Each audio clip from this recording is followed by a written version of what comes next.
The Evermore podcast is now sponsored by WFST Total Compliance. WFST provides fire safety requirements UK-wide to prepare you and your employees should the worst happen. Do what you do best and visit wfst.co.uk today. Enjoy the episode. Let's go!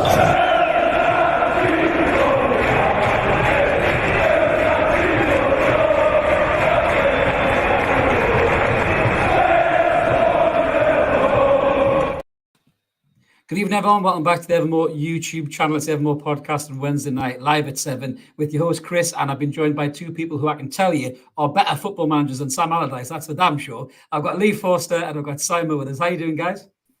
Oh, good, thank you. Absolutely. I'm going to get into that. I think I smell a rant coming with Mr. Allardyce.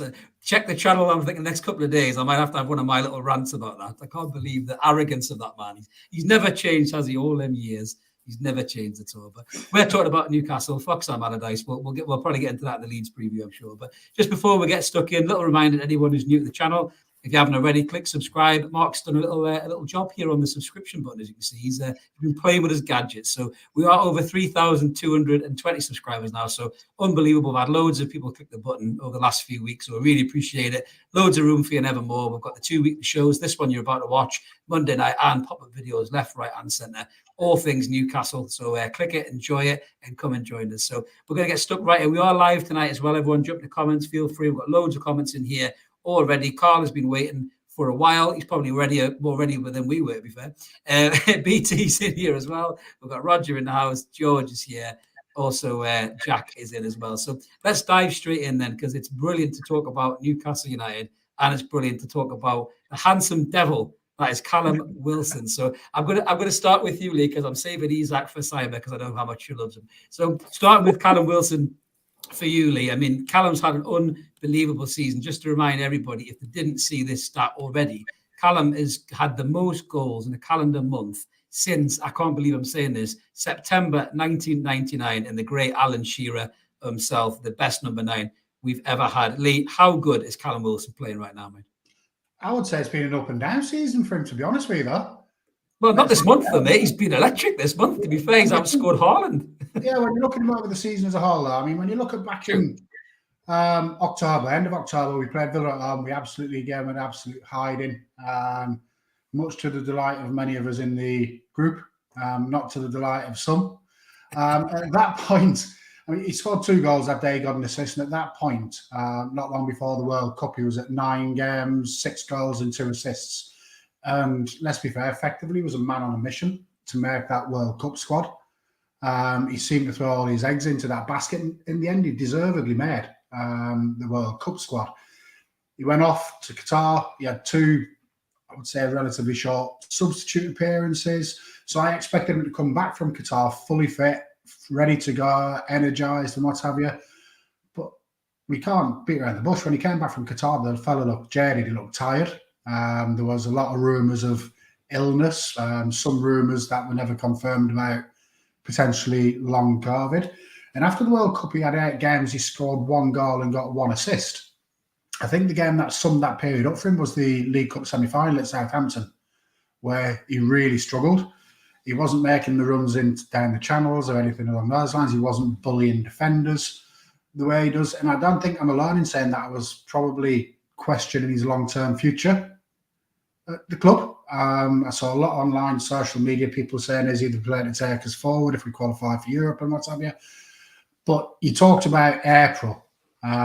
Since Man United on the 2nd of April, where's that player come from all of a sudden? I mean, it's mental. He's got 7 games, 8 goals, 1 assist. One thing I looked at today, because you know me, I'm a bit of a stats geek. I was looking at his stats today. In those 7 games, he's only played 309 minutes of football, which is an average of 44 minutes a game. When you look at 8 goals over that time period, he's averaging a goal every 38 and a half minutes. It is, I mean, that's just obscene figures. I mean, a goal every 38 and a half minutes, as I say. You could understand it if he was playing 90 minutes a game, but he's not. I mean, a couple of games he's been reduced to sort of half-time substitutes, late substitutions when he came on against, I'm trying to think who it was, I can't remember now. But he's definitely rediscovered his mojo. he's got that winning smile back, and I'm just looking forward to the day when he runs up to the strawberry corner and beams directly at Simon, just what you call it, with his handsome, boyish good looks. And I genuinely think he's being buoyed by the threat of Isak. I do. I think that's what's actually given the kick up the arse that I think he potentially needed in the run up to April when he wasn't really performing. But listen, Christ, it's good to have him back, isn't it? Let's be fair. Absolutely. Simon, just before we get your take, look at the stats Mark's put in there. Wilson minutes per goal, obviously 104, Isak 108, and Haaland 71. And the next closest is Harry Kane on 122. So our lads are kind of outscoring Kane in terms of minutes per goal. I mean, what do you think's happened with Wilson? Somebody said in the comments there, is he had a bit of an ear bending by Eddie Howe. Do you think that's happened, or do you think Wilson's just managed to get himself back round for whatever reason it is, whether it was illness, whether it was something else? You know, what do you think's happened with Callum to get him back to where he is now? Oh, me? Oh, yeah. You're getting better at this podcast thing, Simon. Sorry. Normally when I say Simon, what do you think? I mean you normally, so. I'm so sorry. That's all right. For me, I'm going to be a bit ageist, so sorry, Schofield. He's 31. You know, yes, someone's put a comment saying Isak's given him a kick up the backside, but he's 31. You know, he needs to do something to prove he's worth staying another season. The squad we're building is a very, very, very, very young squad. And then you've got the likes of Trips and Wilson who kind of bumped the age ratio up. So I think he had a lot of criticism when he came back from the World Cup. He was struggling, but I think, I mean, credit to him, he's just gone and shut us all up, hasn't he? He's been banging the goals in left, right and centre. I am worried, though. Someone's made a comment about his podcast, and he has made a comment about the our performance against Spurs and how Spurs got refunded. And he's made some flippant comment, and I really hope it doesn't bite us. Oh, when he said we won't get beat 5-0, we won't concede 5. Yeah. That's just because you're superstitious about these types of things. So, but we're good now. We're good now. Don't worry anymore. We're much better than we used to be. It's the mentality of the Newcastle fan. That's what it is. You've been accustomed to just it all blown up in our faces. Just to cheer up though, Carl says he loves your jacket. Great choice of a jacket. Absolutely brilliant there. Top draw. But yeah, I mean, my take on Wilson, I think Lee's got a point there. I do think that seeing Isak, not just in the games, but in training and seeing how electric he is, we'll get into Isak in a minute, but I think seeing that has probably given Callum a bit of a nudge, but I definitely think there was something not right. I think, as you rightly, both of you say, that he is getting on a bit. And I think he pushed so hard to get in that England squad, and he was right to get in the England squad. He was on fire when the lead up to it. You know, and obviously the thing with Ivan Toney and the gambling thing, I don't think did him any favours in terms of going to the World Cup. But you know, Callum rightly so deserved his place in that squad. But I think there was talk about England stepped away from the strict training regime at Newcastle have him on to try and get the best out of his body so it doesn't break down like it has done over the seasons. And Eddie and the team seem to have that locked in. I don't think England paid attention to that. I think he did suffer off the back of that as well. But you know, having this warm weather break coming back, having Isak take his spot, you know, has really challenged him. But whether he likes it or not, I listen to his podcast. I think it's brilliant. I love him and Mikel Antonio. The banter is brilliant between the two of them. But whether he likes it or not, Callum, I'll throw this to over you, Lee, quickly before we get into Isak. Whether he likes it or not, at the minute, he is kind of a super sub. He's a game changer on the bench that if we're struggling in a game or something isn't working, like Anthony Gordon at the weekend, he can come on and he can change the whole dynamic. And whether he likes it or not, I personally think Isak is the starter and he's the game changer. Would you agree with that, mate? It depends on which day it is. I could wake up tomorrow morning and think it's nailed on Isak. I could wake up the day after that and think it's nailed on Wilson. I don't think he did himself. I think he did himself a lot of favours on Sunday. I do, because he changed the game on Sunday. Make no bones about it. The switch to Isak out left and Wilson through the middle really did change the game. Southampton just couldn't cope with it. And we'll talk about the Isak Wilson pairing. Do I think I genuinely it's a toss up between the two of them, and I also think a lot depends on the team you're playing and the style of the team you're playing. So if you're playing potentially a team that's going to sit back and try and hit you on the break, you need that bully of a centre forward who's going to knock the defenders around the centre halves and what have you. If you're playing on the break, potentially Isak's a better option. So for me, I literally couldn't choose who's the current starter between the two of them. And I think I'd also be surprised if Howe can. I think Howe will look at each game on its merits and choose who he thinks will suit playing against that team accordingly. Well, leading into that, a lovely segue. You know, I love a segue. So there has been talk. There has been talk about playing both of them, and obviously at the weekend it isn't the first time we've seen this, Simon, where we've had both of them on the pitch at the same time. I mean, obviously against Everton, they look really well together. You know, the winner against Fulham. That all three of us were out. Rare for me to get to a game, but all three of us were there. And you know, they combined again for that. They seem to have a really good connection on the pitch in terms of Isak pulling that wide. Some of the balls he's putting across the box, you kind of wish Isak was in the middle for Isak to pass to Isak in a way, because the passes are so good. Are you an advocate, Simon, of them playing together, or do you think that will take away what Isak's doing for us through the middle if we put him out left, even though he's really effective there, as he's shown already? It depends on the game. I'm fine for them starting together. I feel like we have been relying on the super sub role for a while. So if you do play them both, what happens? Who do you then bring on to try and get the winner? Very true. And thing is with Isak, and you know how much of a fangirl I am, so I'm just going to say this, but Isak, his movement on the ball, his football intelligence is amazing. He stick anyone there and he can do the job. Like, I've got total faith in Isak. Wilson is in good form. I just don't think it is going to be continuous in next season. I don't think it's going to be continuous. And so I think, either just, but I would focus towards having one on the bench. So if we need to change the game, we bring that person. And like at Everton, we kept the legs on, the bench, and we waited until Everton were tired, and then we destroyed them. So, I'm all for that. Love that. Say that again. We destroyed the Scouse Mackers. I love that. Absolutely love it. They've been very quiet since that game. I did get some dogs abuse from them, but they've gone really quiet all of a sudden, the Scouse Mackers. Anybody see them? I don't know where they are. Lee, you were nodding away there, Lee. You obviously agree with what Simon's saying. Having that impact on the bench is really important now, because if a game isn't going our way, and listen, we've got a really hard game coming at the weekend, and you might need that roll of the dice. You might need that change in a game like that. I can't say anywhere that he starts the two of them up front anytime soon. I really can't. And it's for exactly the reasons Simon's mentioned. You've got to have that option. I mean, let's just say Sunday, we start with the two of them. And after 60 minutes, you're 1-0 down. What's going to scare Arsenal more? Isak coming off the bench, or a Wilson coming off the bench and Isak peeling out wide, or, as well as he's played recently, Jacob Murphy coming off the bench.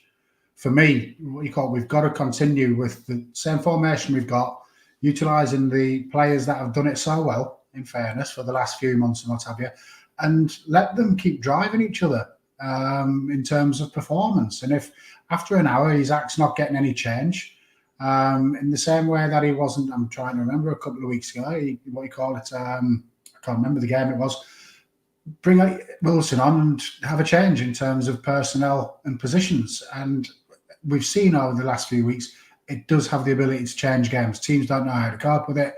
Isak can play anywhere across the front three.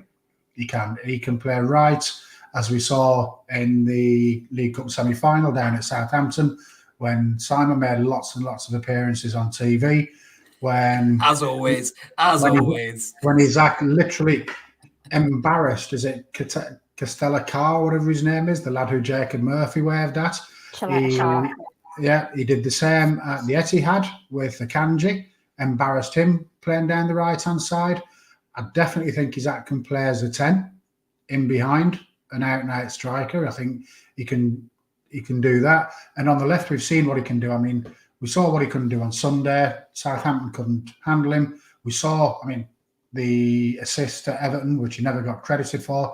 That'll go down in the annals of history for Newcastle fans. It will. Yeah. So for me, you Wilson potentially as a starter on Sunday, I wouldn't be surprised.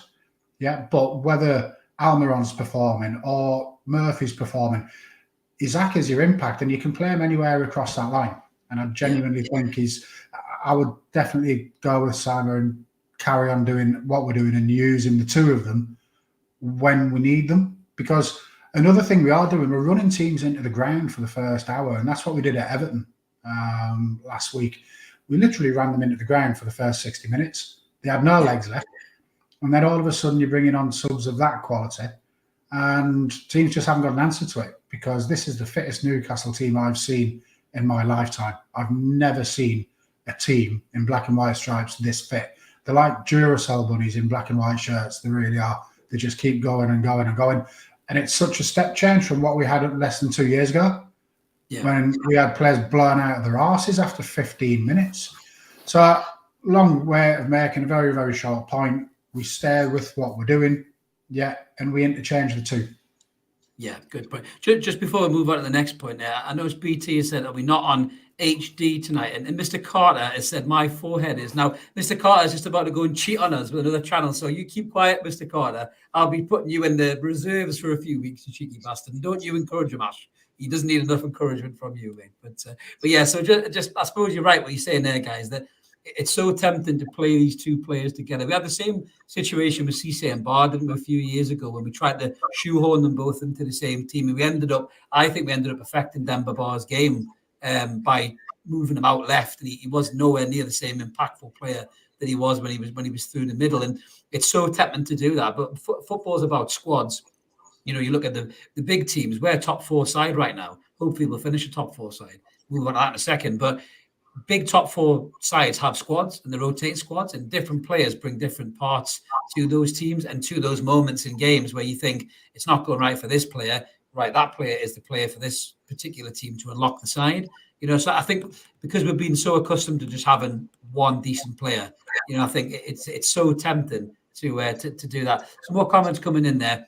We've got Tim saying that we don't play with wingers. It's a front three. Lee's correct. Isak can play anywhere across the three. I mean, it is tempting to do that, but I just think he's so dangerous, almost roaming in the attacking position, that Arsenal will be having kittens about him playing against them, especially if they haven't got. Is anybody know if is it Saliba? Is Saliba not playing? Does anybody know? Saliba and Gabriel are both reportedly going to have late fitness tests before Sunday. Yeah. I'm just going to fix my camera, guys, because for some reason I look like I'm on a sunbed there. I don't know what's going on there. So I need a suntan. Hang on a second. I've gone completely purple. I don't know what's happening there. Very weird. I think you should stay like that for the rest of the pod. I might need to. Yeah, Chris coming live from 1936. I think if I look at this camera. But if you could take me seriously, Simon. Again, just finishing up on the Isak point. If it's not broke, don't fix it. Really, start with Isak and leave Wilson as the impact player. I mean, surely Arsenal would be more worried about that, wouldn't they, than the two of them playing together? Yeah, and the fact that Saliba's missing is Oh, he's gone again. No, I'm just trying to fix it. It's not going to work, I don't think. I have to live with it. Yeah, I think the one thing I'd say is after Sunday, we need to be we need to do better, but we'll come to that when we talk about Arsenal. But Super Sub seems to be working, and it's a motivation. It's a kick up the backside, because it seems to have worked when Miggy got dropped.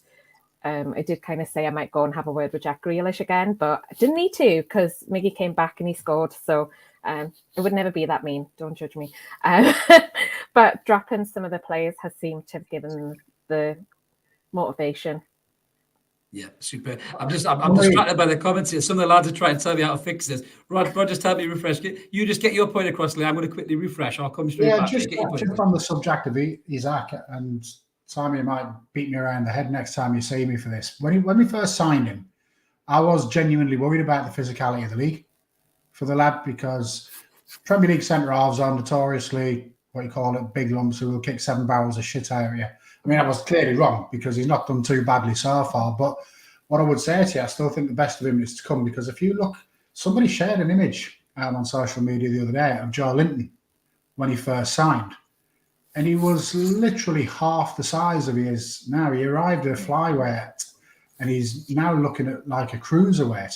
I think if we get a full pre-season out of Isak, and obviously the first few months of next season, training regime and what have you, he's going to bulk out. And if you think he's difficult to handle now, what's he going to be like when he does actually fully develop in terms of his size and what have you? I just think he could be. There's a lot of people looking at him thinking, why didn't we take a punt on him for 60 million, whatever it might have been? I think we've got a proper player on our hands. Now, a full season of him this season, it makes you think where we might have ended up. We missed 11 games because of injury, a thigh injury in the autumn, what have you. And I think it was 4 of those games we drew. Now, had we had him, where could we have actually ended up this season? But no, I think we've got an absolute baller in Isak, and I think the rest of the Premier League are going to be wishing they'd been the ones to take the risk on him last summer.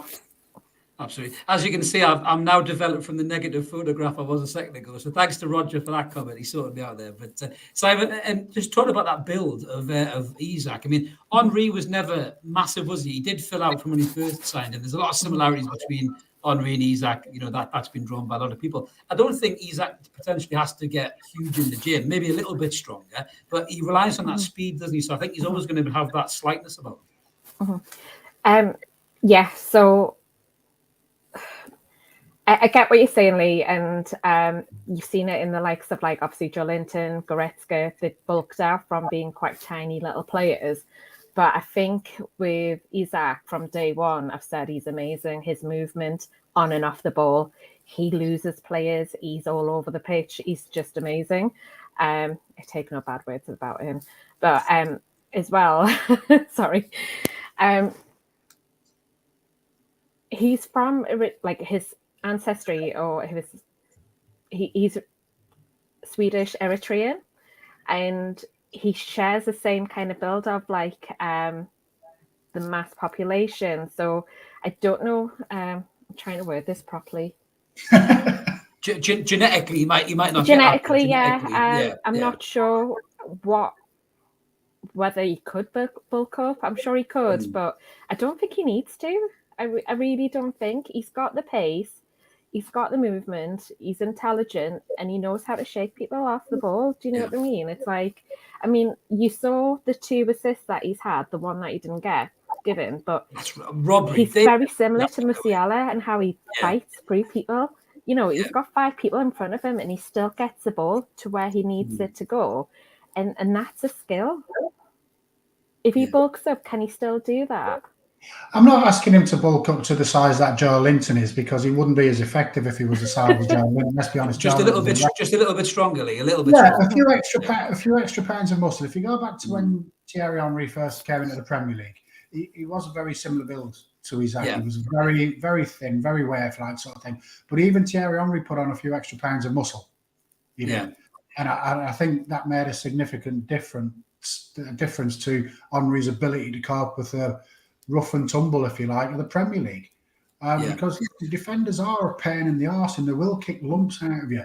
So that just an extra few pounds of muscle to make him a little bit more robust when that inevitably happens, I think it won't do him any harm. I genuinely don't think it will do him any harm. Just a bit on the comment there from Jack about Gordon. We kind of covered a little bit on Monday night. Just real quick for you two, because you're both at St James's Park at the weekend. Gordon got a fair bit of flack, I thought, from a lot of the fan base. I know some of the journalists were quite, I wouldn't say scathing, you know, because I like Craig Cope, I like what he does, but he was quite down the middle with what he thought about Gordon's kind of lack of fitness. Simon, just your take on Gordon from what you saw. Was he all that bad? Because from the TV, he looked like the first half he was certainly trying. He was maybe trying too hard, I felt, and that's why he fluffed the chances a bit. I think, like you say, he was trying too hard. I think the first half, you can't point Gordon out for being responsible for that. We were all horrific. I'm not having that. If the first half was slightly different, as in we played okay and he was rubbish, fine. but they were all horrific. Like Jack's just put there, he's an easy target. He seems His to be, fitness doesn't he? has been Yeah. poor, but he's shown how much he wants to be here. I think we just need to give him time. Like with Isak, he was a slow starter. Isak got a lot of criticism when he first joined and when he first started. Again, Gordon's going to be the same. Just give him time and trust Eddie. So far, he's proved all of us wrong. So yeah. Lee, Eddie's come out and kind of, I wouldn't say defended Gordon, but he said he's seen qualities of him and he knows he's going to be a really good player. And I mean, that's Eddie Howe handles things so much better than previous managers, shall we say, in terms of talking about players. But I mean, are you worried about Gordon, mate? From what you saw, were you quite happy with his throughput, his output in that game? I'm still as happy as a pig in shit that we signed the lad. Yeah, I am. Hated him at Everton. Absolutely despised the bloke at Everton. But he's one of those players that you hate in the opposition team, you love in your own team. And he had a shit time towards the end of Everton. He's been chased down the street by a load of lunatics and what have you. He's what, 22, 23? Even up here as well, never mind physical fitness, kind of up here as well, he's maybe been affected. He's bedding himself into a new city, into a new club and what have you. And it's going to take a little bit of time. And he's another one where I say, give him a pre-season, give him 3 months under the tutelage of Howe and Mad Dog and Graham Jones and what have you. You'll see an entirely different player last season. Personally, I mean, I'm not saying it was the wrong decision because he was proved right. I couldn't believe that he subbed him at half-time on Sunday. Yeah. I genuinely couldn't. I thought he was our biggest threat, and that wasn't the only reason I was surprised he was substituted. I genuinely thought that Howe might pay a little bit of attention to Gordon's confidence levels and how the impact of being hooked at half-time might have had on him. Obviously, Howe's far more professional. That he did what he thought we needed to do to win the game. But I was as surprised as anybody in the stadium when I found out that it was Gordon who'd been hooked at half-time. Obviously, all's well that ends well. But no, I've got no worries about Gordon at all. He's going to be a player for us in the next few years, and he's going to be one of those players that opposition clubs absolutely fucking detest. And I can't get enough of that type of player, because when they detest your players, you know they're doing something right, and they will detest Anthony Gordon. Can't wait. He will. One day he'll score against Everton. Oh, he will. We've had players like that before, mate. We've had Joey Bartons and Bellamy's. We've had players that wind people up, and I think Gordon's another one off that conveyor belt. But according to Mark, Simon, we might be signing Lionel Messi, according to Mark, or according to Dario Sport. You mentioned he is doing a little bit of a tour of Saudi Arabia, old Messi, isn't he? Nobody seems to be talking about that, doesn't it, Simon? Yeah, he's actual ambassador for Saudi Arabia. He's getting paid millions and millions, and he's currently being suspended by PSG for disappearing to Saudi to do like a publicity shoot. But it's not the first. He's done a few so far, but he is under the employment of PIF. So we're getting into Ronaldo, but I think Messi's the more realistic link because he's actually under the employment of one of our owners. But I could be talking rubbish, but But as Lee said, you've got more being bitten by a lettuce leaf. Listen, I'm just putting the dots together, all right? Well, I know how much you want Ronaldo. By Pitt. I know how much you want Ronaldo, Lee. It's St James's Park, mate. You were very clear about that in the chat group, mate. So. Yeah. But could you imagine Ronaldo, Messi, and Isak bring on the Champions League? Come on, let's do it. Let's do this thing. So, no chance at all. Yeah, I'm pretty sure it's BS. We'll get linked to every player, but as Simon says, there is a link to Pip, so you never know. But moving on to the next section, guys. So Europe guaranteed ? Because I gave Simon kittens when I put an exclamation mark. So I'm not going to do that. I want you to sleep tonight, Simon. I'm not going to do that. So I think we are looking good for Europe. So just before we get into this topic, so Mark had bashed us up for Monday. We'll just kind of glance at this again. So this is where we currently sit at the moment. You see the remaining fixtures coming there. We'll talk about Arsenal in a minute. But you're looking at the other teams there. I mean, I think I'm probably right in saying Manchester United have potentially got the easiest run. But I think that it's between... I think the top four is going to be made up of City win the league, Arsenal second, and then it's either going to be us and Man United third and fourth. I can't really see Liverpool getting in there. I think Liverpool get a maximum of 71 points, I think, if they win all their games. And I'm right in thinking, Lee, coming to you first on this one, am I right in thinking that we only need 2 wins to guarantee top 4? And as it stands right now, even if we didn't win all the games, we would still be in the Europa positions. Is that right? I think with 2 wins, if we had 3 defeats and 2 wins, Brighton potentially, providing they're one of the teams that beat us, could still catch us. Yeah. I think they can currently finish on 73 points. Right, okay.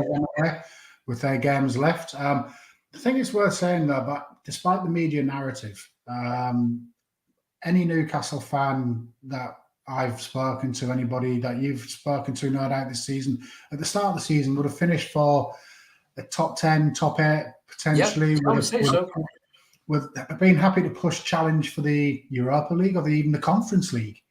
I think I was thinking back earlier on, we collectively talked about the expectations before the Leeds game in December on this podcast, Chris. Yes, I do remember.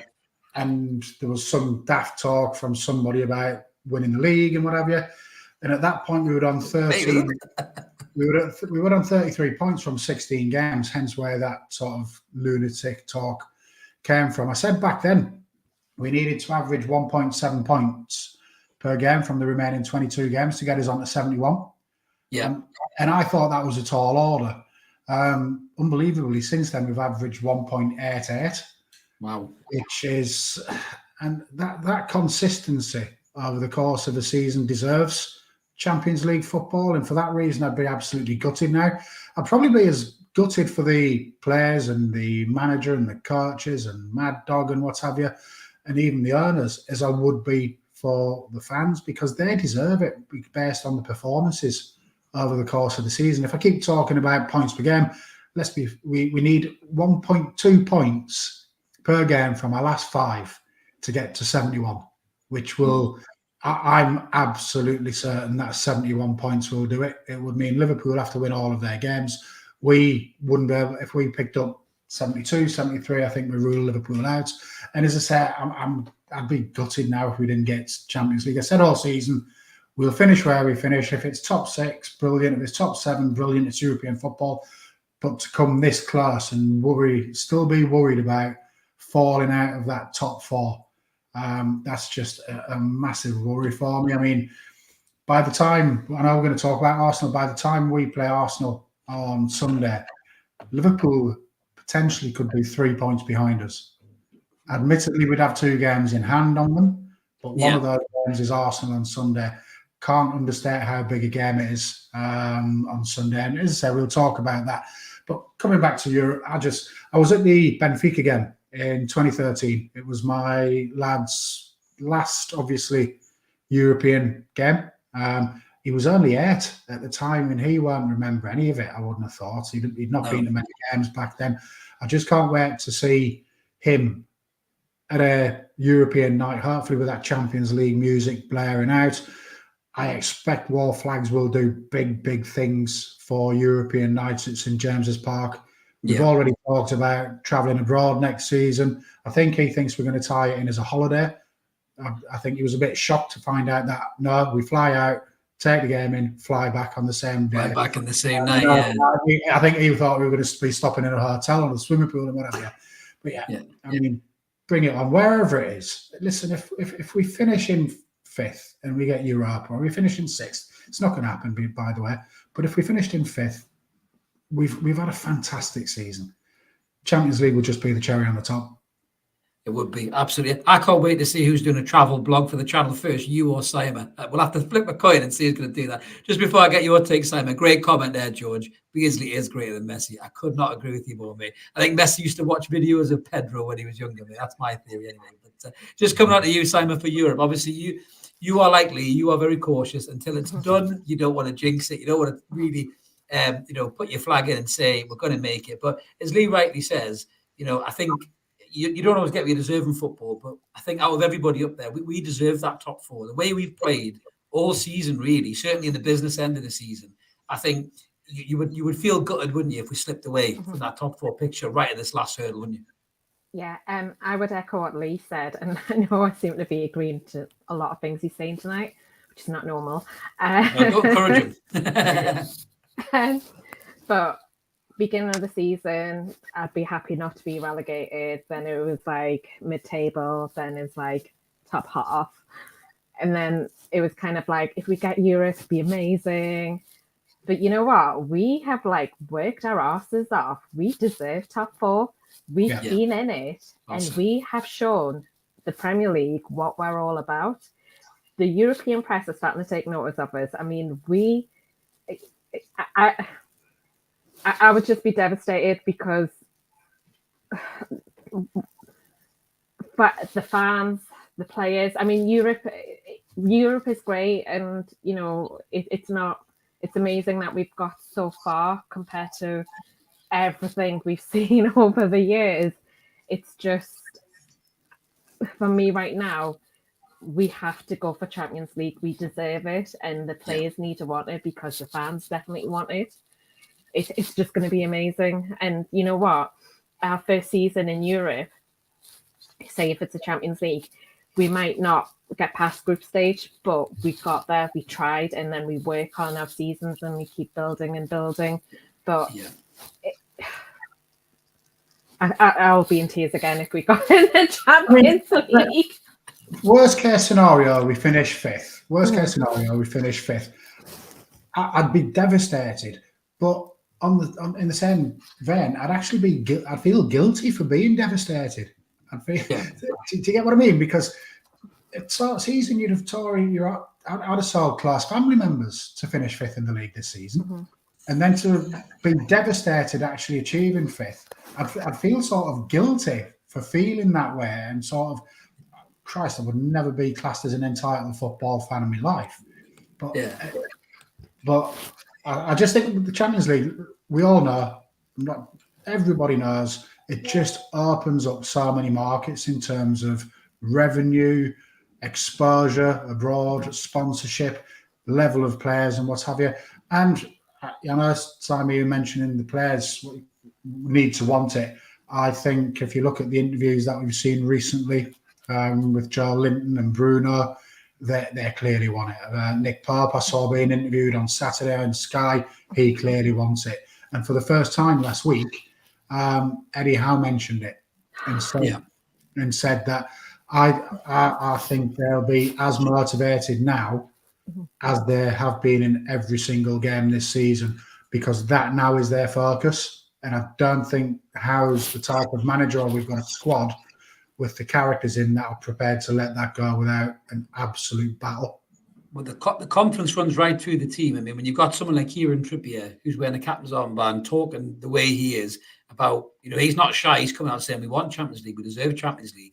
That runs right through the team. You know, the likes of Shaw and Botman and Byrne, and then Bruno and Joe Linton and Isak and Wilson. They're all confident. They all want it. Even guys who maybe didn't think they could do it, and to start with, are now believing that they can do it. They've played the best and they've played the rest, and thinking, do you know what? We can do these guys on our day. I mean, Arsenal coming to St James's Park at the weekend, and I think that's the last place they'll want to come in a title race. You know, like last season when they shit the bed already. But you know, nobody will want to come. Even City wouldn't want to come and play us at the minute, because at home, you know, we are definitely one of the hardest teams to play. I'm laughing at this comment here by Carl. Do you know what, Carl? If you went and watched Manchester City podcast, probably from beforehand, there would be someone like Lee in that podcast going, oh, you know, we're lucky we're not playing Gillingham next season. And then fast forward 6 years, and they'll be talking about winning the Champions League. So you come back in 6 years, and maybe Lee will be there. He'll be betting as favourites for 40 years. That's what 40 years does for you. Exactly. You've been hostage by Newcastle for so long. Yeah. You absolutely have. But, the other thing, just to add on it, if we were to finish top 4, how proud would you feel when you're talking to Chelsea, Liverpool, Tottenham fans who there have been an entitled bunch over the course of the past decade or so? Feels like it's their divine right to finish top 4 and to perform in the Champions League. I would just take so much fucking pleasure in rubbing the noses in it, as they're off to Liechtenstein on a Thursday night, and we're heading to Atletico Madrid for the Kieran Trippier derby. This is why this season I think it's important for us to get there, because next season I think they'll come back. They won't be as shit as they are this season. Next season. So if we get in this season, it accelerates the whole project by 3 or 4 years, and then we shoot right ahead of the roadmap that the owners had marked out. I love reading that from Jack. Arsenal fans are scared about playing us. I absolutely love that. I mean, imagine being that team that people are scared of, Simon. Unbelievable. And moving on to the next one. Lovely segue. Thanks for that, Jack. You set me up. So we've got the Gunners up next, Simon. Obviously, a big game for Arsenal and a big game for us, because we want to push into the Champions League. We just said how much we want it, how much the players want it. And it was a famous game last season. The atmosphere was incredible. It really, really was. I mean, that was almost the that atmosphere was happening week in, week out, but that Arsenal game, you guys were there. It was special last year. It was one in the crowd, really, before the players even stepped on the park. We absolutely just annihilated Arsenal as a club, as an aura of a football club. Do you think the same thing will happen at the weekend, Simon, or do you think Arsenal are going to be a bit more in tune to that and be a little bit more, kind of cautious as to how we play, and try and absorb the pressure like Everton try to do against us, and then maybe hit us on the break?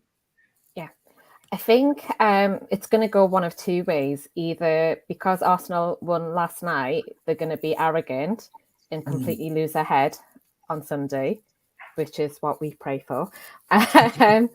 Or with Arsenal winning last night, they're going to think, actually, we can win the title. We really need to win the game. So either way, the pressure's going to be on for us. War Flags have said to fans, bring your scarf, bring the atmosphere. It is a biggie, but I mean, I don't like to predict matches. I struggle, but Arsenal have got quite a good record at St James's Park. They've had like 29 clean sheets. Actually, that's just in general against us. If you discount the 2 last matches that we played at Arsenal, and then if you take the other 18 games we played Arsenal, they've scored 40 goals past us. I don't think that's going to happen, but no, not this time. I am scared. I am really, really scared. And as I say, they're either going to come into the match being arrogant, or they're going to be focused. The thing that I'm concerned about is that the injuries that they supposedly have, I think it's going to be another, we've got injuries, but look, he's our player. Saliba seems to be the player that they've missed the most. If he comes back, I would be worried because he controls that defence. Yeah, and they have missed him. I mean, as Rodney says, he thinks Arsenal are going to be ready for us, and it's going to be a tough match. Lee, I say turn Thunderstruck up as loud as you fucking can, wave your scarves, and let's beat these bastards. What do you say, mate? I just want to say a couple of things before I start. Simon, you've been spending far too much time with me. She really has. She's very pragmatic, isn't she? Yeah.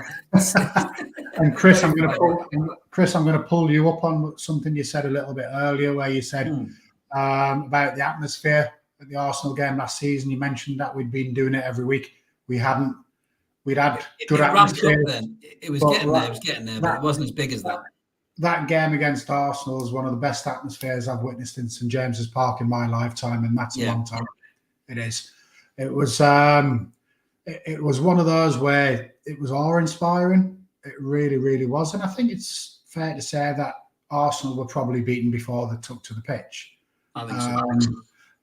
But we talk about pressure. We're under pressure on Sunday, potentially, if Liverpool are only 3 points behind us. And we'll have 2 games in hand. Leeds away under that fat mess that's just been appointed today. Beat him. But at the same time, he can get a team up for it. He can. So Leeds all of a sudden has just become a little bit more difficult. And Liverpool, I think have got, I'm just trying to think who Liverpool have got. They've got Fulham tonight and Brentford. So the pressure could be on us on Sunday. But what I would also say, the pressure that Arsenal are going to be under on Sunday is going to be huge. There's every possibility on Sunday afternoon that Arsenal will start that game 4 points behind Manchester City, having played having played equal games. City have got West Ham and Leeds both at home before Sunday. Yeah, now their arses will be nipping. They'll be doing the 50 pence, 5 pence shuffle very, very rapidly on Sunday afternoon. So they're under just as much pressure as us. We've got the home crowd behind us, and I think it all boils down to who handles the pressure better. Looking at the two squads and the two starting 11s that are probably likely to start, from a mentality point of view, I know who my money's going on, and they'll not be playing in red and white. I genuinely think we'll get a result. Sunday for me is a must not lose. Yeah, it's a must not lose. A draw is good enough. A draw is good enough, I think. Yeah, but I do think we've got the ability and the mentality that we need to come through that pressure situation and nick 3 points. I mean, even Woody's positive. Even Woody's positive in the comments. Come on, Lee. Even Woody is up for this, mate. Come on. It's going to be very, very similar to last season, I think, from an atmosphere point of view. It's bank holiday Sunday, so everybody's going to be tanked up apart from me. Oh, yes. Standard. And Arsenal dropped their arses last season. I can see them doing it again. I'm hoping that War Flags have got something similar. Obviously, we've been told to bring our scarves. Everybody will no doubt bring the scarves, and that's all great and what have you. But in terms of getting into the Arsenal players' heads, I think a lot of it is what happens when those players walk out of the tunnel. And I'm hoping that as well as the scarves, War Flags have got something lined up. So, yeah, bring your scarves. If you haven't brought your scarf, sell your ticket to somebody else. Hey, do you know, I honestly do think, Arsenal have had a great season, right? There's no doubt about that.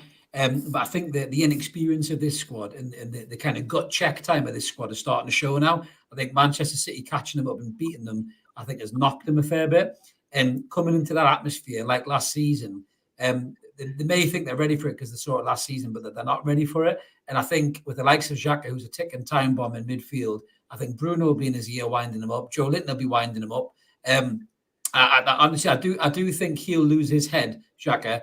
I really do think he'll lose his head, and I think we'll win the midfield battle. I know Odegaard's a great player, right? But just fucking rattle one in him first 10 minutes, go right through him, Joe Linton or Bruno, make him know he's in the game, and you'll put him off the game as well. But I think we'll win the game. I think we'll win the game 2-1. That's what I think. I hope I'm wrong in relation to Xhaka, but I think the switch is flicked in his head. He's not the player that he was even 18 months ago. If he gets hold of a midfield and he's on his day, he can run a midfield, and his temperament has improved drastically. He's behaved. Xhaka is not the same Raji that I used to adore at Dortmund, at Mönchengladbach. He used to be a hothead. He's not that person anymore. No, I think he's very lucky to be in that team. I don't think he's that good. I really don't. I think he's shy. I don't think you could get hold of the midfield if he had 6 arms. I really don't. I think his temperament has changed. Oh, his temperament's changed. Yeah, he's not, because he's not getting sent off every 3 games like he used to do. But I don't think he'll be able to handle Bruno and Joe Linton. I really don't. Not the 4 of them two. I think one thing I will say is Sunday is going to be a really, really entertaining game. For the neutral, absolutely. There's no doubt. Yeah, I think you've got Arsenal are a fantastic football inside. I watched it last night. Chelsea are shy. We all accept that. But over the course of this season, Arsenal have been really, really good to watch. They've got an attacking mentality. Some of the forward play. Saka's been outstanding this season. And they're coming up against a team who scored ludicrous amounts of goals over the course of the last few weeks. It should be an absolute feast for their eyes. So there you go. Nailed on. 0-0. Are you worried about maybe like some Martinelli, possibly Simon against Dan Burn, potentially? Are you worried a little bit about that? Or do you think we'll be able to handle that pace that they have got there with Jesus and Martinelli as well? If I'm honest, I was in a bit of a false sense of security and I'd forgotten about Dan Burn. So... Sorry about that. Sorry about that. Martinelli's likely to come up against Trippier, isn't he? It'll be Saka up against Dan Burn. Oh, Jesus Christ, that's even worse. Saka again. Because he tortured him in the other game, didn't he? Then Joe Linton dropped in, or was it Willock dropped in and helped them out, didn't he? Yeah. Would you play Target? I am scared. I'm always scared. No. It's ingrained in us. We've been conditioned to be scared. However, I think we've got a solid midfield. If we can just, I think we're going to have to go into the game attacking and not to give Arsenal any time on the ball and not to let them. Because otherwise, I am scared about how fast they will counterattack. Yeah. I wonder if Target actually started against Everton, didn't he?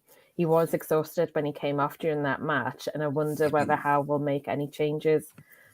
I can't believe Woody's calling you a miserable game. That shows you how bad you are, Lee. Smile. Yeah. Well, I'm going to push you both. I know the pair of you sit on the fence so much you've got splinters on your asses. But give me a score prediction. Come on, where are we at with Arsenal? Simon, come on, start with you. What do you think? I think Arsenal will be down to 10 men. Ooh, Xhaka, red card. Not necessarily him, but someone will be off. 10. We haven't seen enough red cards at St James's, so I like it. I would say 2-1, but if I'm wrong, it's not my fault, okay? Oh, we're blaming you. We're going to clip this and blame you completely if the score's wrong. That's what we do. Lee, what's your prediction, mate? There's no Arsenal player getting sent off on Sunday when you've got Chris Kavanagh as the referee. Oh, God. No, don't remind me of that bloke. He's a nightmare. I'm going to stick my neck on the line here, and Christ knows why I'm doing this. And we're definitely clipping this. We're going to win 3-1. We're going to go 2-0 up. We're going to go 2-0 up. Arsenal will nick one back. And then they will be pushing for an equaliser, and I think we'll catch them on the break, and I think we'll turn them over 3-1. Clip Fantastic. It. I did say we were going to win 2-1. Yeah. I wasn't being negative. I think Alex has gone mad. He's gone 4-4 with a Wilson hat-trick. My God, go get a bet on for that, Alex. Your odds will be superb, mate. Absolutely superb. But whatever is going to happen, as you rightly said, Lee, it's going to be a phenomenal game. And we'll be really looking forward to it. Obviously, you guys will be there. I'll be watching it on the TV. And I'm sure Newcastle are going to give it their all in our push for the Champions League. So that's us all wrapped up for this week's episode, guys. Thank you so much to everybody in the lives. It always helps the episode flow when you jump in with the comments. We really appreciate it. As I mentioned at the start, if you haven't already, please click that subscribe button. Loads of room for you here. The subscribers are climbing, and we really appreciate all the love that we're getting from everybody every single episode that we do these days. So until then, let's keep supporting that team. McCoy United. I'm going to be back, I'm sure, with another rant, thanks to some fat bastard being employed by Yorkshire Club, and also match previews and everything through the week. So until then, let's keep supporting that team. McCoy United. We'll catch you later, everybody. Cheers now. Bring your scarves. Bring your scarves. Bring your scarves.